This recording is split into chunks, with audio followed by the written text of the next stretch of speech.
How to start investing in cryptocurrency, a guide for beginners. Cryptocurrencies are enormously volatile, but that volatility can create opportunities for profit if you're looking to trade these digital assets. Cryptos such as Bitcoin and Ethereum have risen a lot since their debut, but they've also experienced tremendous boom-bust cycles along the way. Experienced traders have been speculating on cryptocurrencies for years. But how can you get started if you're new to the crypto market? Here's how to start investing in cryptocurrency and the significant risks you need to watch out for. 5 steps for investing in cryptocurrency. First things first, if you're looking to invest in crypto, you need to have all your finances in order. That means having an emergency fund in place, a manageable level of debt, and ideally a diversified portfolio of investments. Your crypto investments can become one more part of your portfolio, one that helps raise your total returns, hopefully. Pay attention to these 5 other things as you're starting to invest in cryptocurrencies. 1. Understand what you're investing in. As you would for any investment,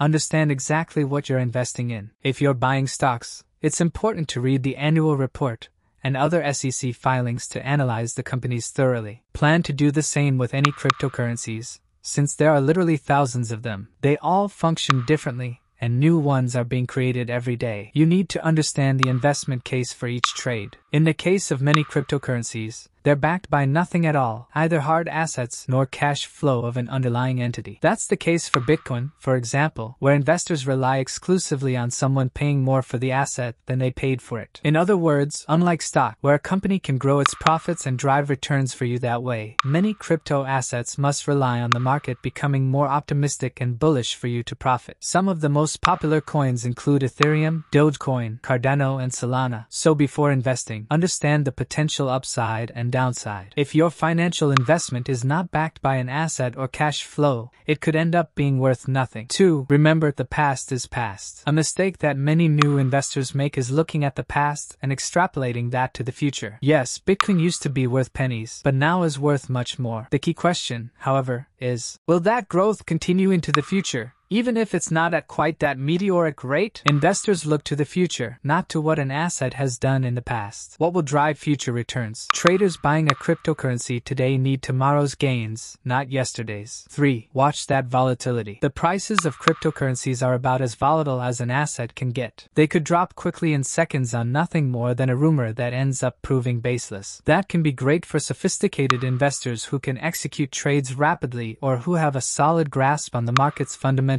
how the market is trending and where it could go. For new investors without these skills, or the high-powered algorithms that direct these trades, it's a minefield. Volatility is a game for high-powered Wall Street traders, each of whom is trying to outgun other deep-pocketed investors. A new investor can easily get crushed by the volatility. That's because volatility shakes out traders, especially beginners, who get scared. Meanwhile, other traders may step in and buy on the cheap. In short, volatility can help sophisticated traders buy low and sell high, while inexperienced investors buy high and sell low. 4. Manage your risk. If you're trading any asset on a short-term basis, you need to manage your risk, and that can be especially true with volatile assets such as cryptocurrency. So as a newer trader, you'll need to understand how best to manage risk and develop a process that helps you mitigate losses. And that process can vary from individual to individual. Risk management for a long-term investor might simply be never selling, regardless of the price. The long-term mentality allows the investor to stick with the position. Risk management for a short-term trader, however, might be setting strict rules on when to sell, such as when an investment has fallen 10%. The trader then strictly follows the rules so that a relatively small decline doesn't become a crushing loss later. Newer traders should consider setting aside a certain amount of trading money and then using only a portion of it, at least at first. If a position moves against them, they'll still have money in reserve to trade with later. The ultimate point is that you can't trade if you don't have any money, so keeping some cash in reserve means you'll always have a bankroll to fund your trading. It's important to manage risk, but that will come at an emotional cost. Selling a losing position hurts, but doing so can help you avoid worse losses later. 5. Don't invest more than you can afford to lose. Finally, it's important to avoid putting money that you need into speculative assets. If you can't afford to lose it, all of it, you can't afford to put it into risky assets such as cryptocurrency or other speculative assets for that matter. Whether it's a down payment for a house or an important upcoming purchase. Money that you need in the next few years should be kept in safe accounts so that it's there when you need it. And if you're looking for an absolutely sure return, your best option is to pay off high-interest debt. You're guaranteed to earn or save whatever interest rate you're paying on the debt. You can't lose there. Finally, don't overlook the security of any exchange or broker you're using. You may own the assets legally, but someone still has to secure them, and their security needs to be tight. If they don't think their cryptocurrency is properly secured, some traders choose to invest in a crypto wallet to hold their coins offline so they're inaccessible to hackers or others.